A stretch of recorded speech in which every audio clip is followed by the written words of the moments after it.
सो ये है आपकी मारुति की फ्रॉन्क्स एंड ये है आपकी मारुति की ब्रेजा। दोनों ही डिफरेंट सेगमेंट में हो सकती है, बट द थिंग इज दोनों के बीच में ज्यादा प्राइस डिफरेंस नहीं है। अभी अगर मैं बात करूँ फ्रॉन्क्स की, तो इसकी प्राइस शुरू होती है फ्रॉम 7.4 लाख से लेकर 13 लाख रुपीज एक शुरू, और ब्रेजा की जो प्राइस है वो शुरू होती है फ्रॉम 8.29 लाख से लेकर 14 लाख रुपीज एक शुरू। सो ओवरऑल अगर आप देखेंगे तो अराउंड 80,000 से लेकर 1 लाख रुपीज का डिफरेंस है दोनों ही कारों के बीच में। सो बेसिकली प्राइस डिफरेंस ज्यादा ना होने की वजह से क्या होता है कि बहुत सारे ऐसे जो लोग होते हैं जिनका बजट अराउंड 10 to 13 लाख के हिसाब से होता है, उनको कंफ्यूजन होता है कि क्या हमें फ्रॉन्क्स लेनी चाहिए या फिर थोड़े पैसे एक्स्ट्रा देकर हमें ब्रेजा लेनी चाहिए।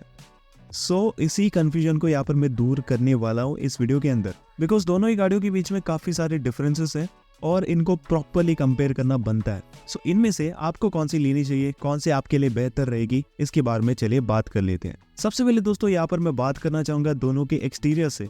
सो इन टर्म्स ऑफ एक्सटीरियर सबसे पहले मैं बात करना चाहूंगा लुक्स के बारे में। सो लुक वाइज दोनों ही कार काफी ज्यादा प्रॉमिसिंग लगते हैं। दोनों के अंदर आपको modern, bold and robust design मिलता है, बट ऑनेस्टली मुझे काइंड ऑफ फ्रॉन्क्स का जो डिजाइन है वो ज्यादा और अट्रैक्टिव लगता है। इस गाड़ी की जो डिजाइन है ना वो बिल्कुल ही नेक्स्ट लेवल वाली है। चाहे आप इस गाड़ी को रियल लाइफ में सामने से देखो, साइड से देखो या फिर पीछे से देखो, जो आपको ओवरऑल डिजाइन मिलती है it is completely on the next level. And इसका जो रोड प्रेजेंस है that is also very good. Just आप इमेजिन करो कि बहुत ज्यादा ऐसे ट्रैफिक है, तो अगर आप ट्रैफिक के बीच में भी इस गाड़ी को ले चाहते हो then it will look out of the world. Specially मुझे इसका जो सिल्वर कलर है वो काफी ज्यादा सही लगा। वही आपकी जो ब्रेजा है ना उसके अंदर भी आपको काफी अच्छे लुक्स मिलते हैं। ब्रेजा का रेयर पोर्शन मुझे देखने में काफी सही लगता है, बट द थिंग इज अगर आप साइड बाय साइड दोनों ही गाड़ियों को ऐसे खड़ी करेंगे ना तो फ्रॉन्क्स का जो रोड प्रेजेंस है it is completely on the next level. So in terms of design मुझे दोनों ही पसंद आई, लेकिन मैं फ्रॉन्क्स की तरफ ज्यादा इंक्लाइंड हूँ। आप जरूर से बताना कि आपको इन दोनों ही गाड़ियों के बीच में किसका डिजाइन ज्यादा पसंद आया। इसके अलावा दोस्तों अगर मैं बात करूँ बिल्ड क्वालिटी के बारे में, so in terms of exterior build quality there is a lot of difference. So अभी देखो प्लेटफॉर्म में सबसे पहले डिफरेंस है। आपकी जो फ्रॉन्क्स है ना उसको बनाया गया है एक हार्टेक प्लेटफॉर्म पर, जिसका रेपुटेशन इंडिया में बिल्कुल भी बढ़िया नहीं है, और आपकी जो ब्रेजा है ना उसको बनाया गया है ग्लोबल सी प्लेटफॉर्म के अंदर। सो ओवरऑल अगर मैं कंपेयर करूँ बिल्ड क्वालिटी के हिसाब से तो सामने की जो डोर्स एंड जो बोनेट है ना वो काइंड ऑफ सिमिलर है, दोनों के काफी आपको मजबूत देखने को मिलते हैं। एंड पीछे जो बूट है ना वहां पर थोड़ा डिफरेंस है। फ्रॉन्क्स के जो पीछे के दरवाजे है ना वो आपको थोड़े से हल्के फुल्के फील होंगे, काइंड ऑफ एक सिमिलर फील होते हैं टू दी बलिनो। एंड इसकी वजह से ना एक प्रीमियम फील एंड जो मजबूती वाला फील है वो आपको इस गाड़ी के अंदर नहीं मिलता। वही आपकी जो ब्रेजा है ना वो कम्प्लीटली सॉलिड है। चाहे आप इसके सामने के डोर देखो, पीछे के डोर देखो, बूट अगर आप इसका देखेंगे it just feels completely solid. तो काइंड ऑफ आप इसको कंपेयर कर सकते हो to the old Hyundai Creta. पुरानी जनरेशन वाली जो क्रेटा थी उससे काफी ज्यादा ये मिलती जुलती है। So in terms of build quality मुझे ब्रेजा स्लाइटली ज्यादा बेहतर लगी if you compare it to the Fronx. हम थोड़े से इंटीरियर के बारे में भी बात कर लेते हैं। So firstly in terms of overall interior design दोनों ही काइंड ऑफ सिमिलर है, तो इसके बारे में मैं ज्यादा बात नहीं करने वाला। एंड बिल्ड क्वालिटी के हिसाब से भी कोई डिफरेंस नहीं है, बिकॉज दोनों के अंदर सेम प्लास्टिक क्वालिटी आती है एंड फिट फिनिश भी दोनों के अंदर सिमिलर है। अभी चलिए बात कर लेते हैं ओवरऑल डायमेंशंस के हिसाब से।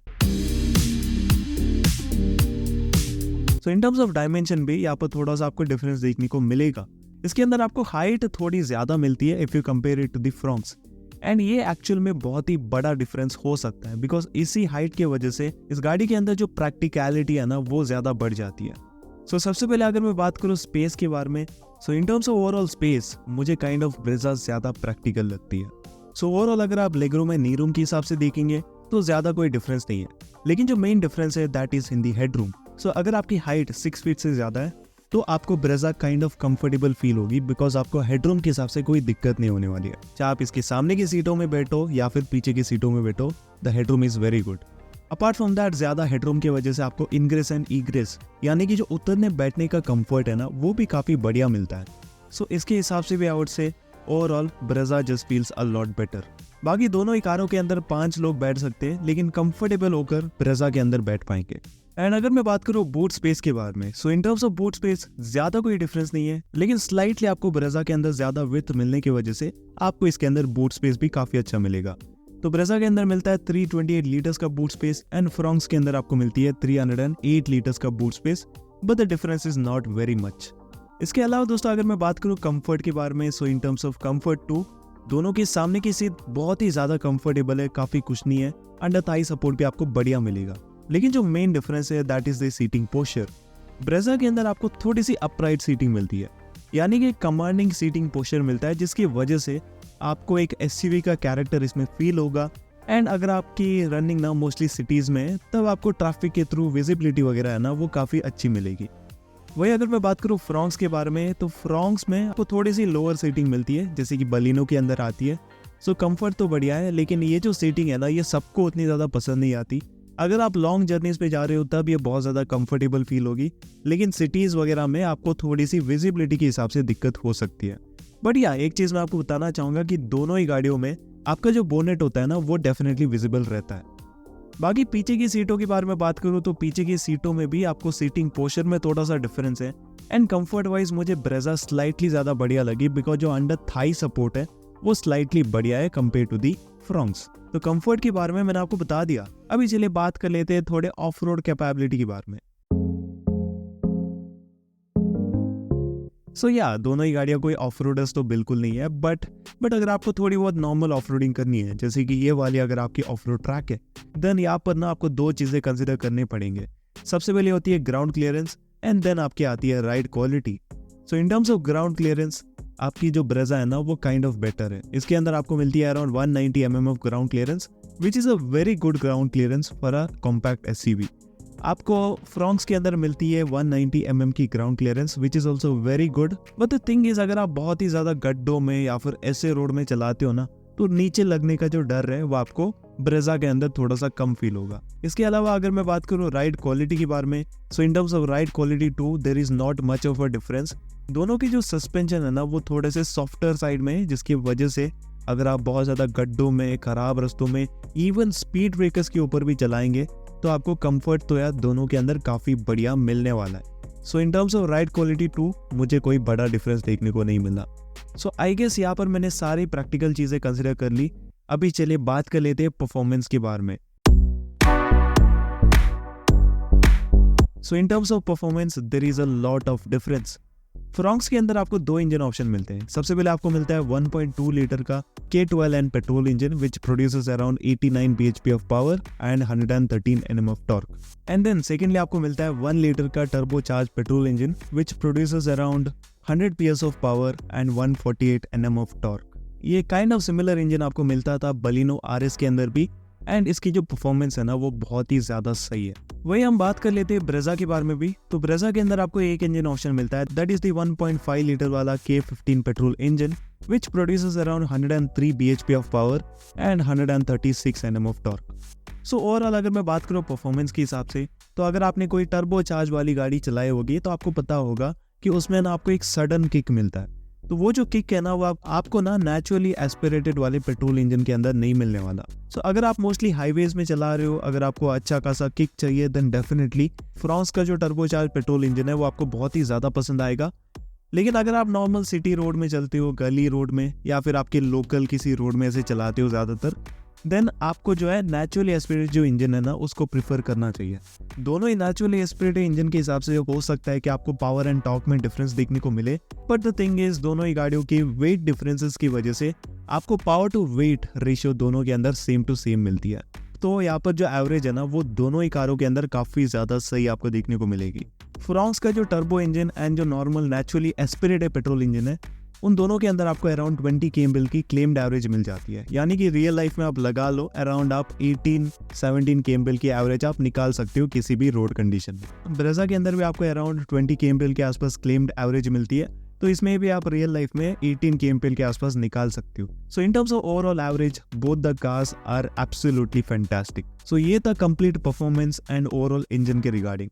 अभी चलिए बात कर लेते हैं गियर बॉक्स के बारे में। सो दोनों के अंदर आपको सेम मैनुअल गियर बॉक्स मिलता है विच इज़ द 5 स्पीड का मैनुअल ट्रांसमिशन।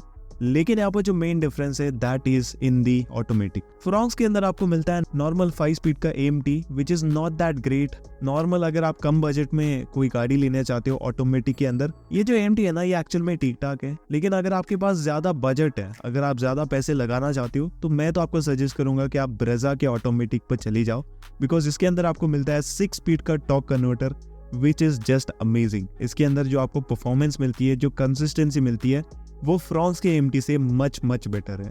सो ये एक मेन डिफरेंस है जो कि मैं आपके सामने रखना चाहता था। बाकी मैनुअल गियरबॉक्स दोनों के अंदर आपको काफी बढ़िया मिलता है एंड दोनों के बीच में कोई डिफरेंस नहीं है। एंड देन लास्टली चलिए बात कर लेते हैं ओवरऑल ड्राइविंग डायनेमिक्स की regarding. So in terms of dynamics honestly ज्यादा कोई डिफरेंस नहीं है।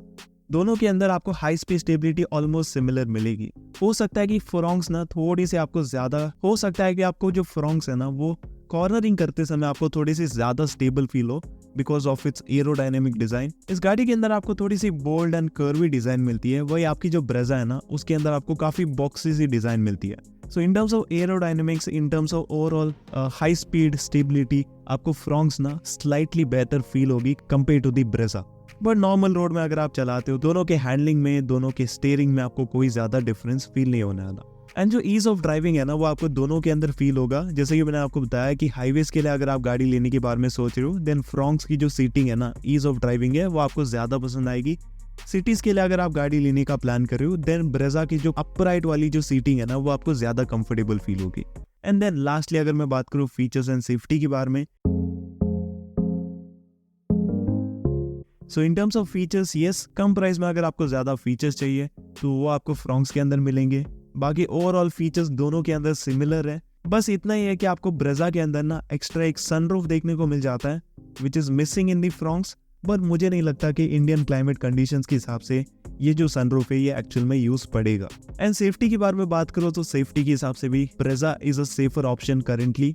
ट्राइड एंड टेस्टेड प्रोडक्ट है, प्लेटफॉर्म भी आपको काफी सेफ मिलता है, सेफ्टी फीचर्स भी आपको सारे मिलते हैं। एंड क्रैश टेस्ट के अंदर भी ये गाड़ी जो है वो लगभग 4 स्टार की रेटिंग स्कोर कर चुकी है। डेफिनेटली आपकी ब्रेजा ना करेंटली काफी सेफर ऑप्शन है। फ्रॉन्क्स के बारे में बात करो तो फ्रॉन्क्स में ना आपको सेफ्टी फीचर सारे मिल जाते हैं, लेकिन इसकी क्रैश टेस्ट रेटिंग के बारे में अभी भी कोई मालूम नहीं है। सो अगर इसको 4 स्टार की रेटिंग मिल जाती है then it can be considered as a safer option. लेकिन देख लेते हैं कि यार ये कितनी ज्यादा स्कोर करती है। सो यही था सब कुछ जो कि मैं आपको पूरा बताना चाहता था इस वीडियो के अंदर। So in terms of overall conclusion मैं तो आपको इतना ही कहूंगा कि देखो, अगर आपको प्रैक्टिकलिटी के हिसाब से एक अच्छी कार चाहिए then Brezza is a better choice. Overall space आपको ज्यादा मिलेगा, हेडरूम आपको बढ़िया मिलता है एंड आप ना इसको किसी भी रोड कंडीशन के हिसाब से चला सकती हो। It is a very good car for this budget, specially cities में ज्यादा रनिंग है देन ये जो कार है ना ये आपको बहुत ही ज्यादा पसंद आने वाली है, वो दी फ्रॉन्क्स। फ्रॉन्क्स आपको तब लेनी चाहिए अगर आपकी रनिंग ना हाईवे कंडीशन में काफी ज्यादा है। तो हाईवेज में अगर आप बहुत ही ज्यादा चलाते हो तो इसका जो टर्बोचार्ज पेट्रोल इंजन है ना वो आपको काफी ज्यादा पसंद आने वाला है।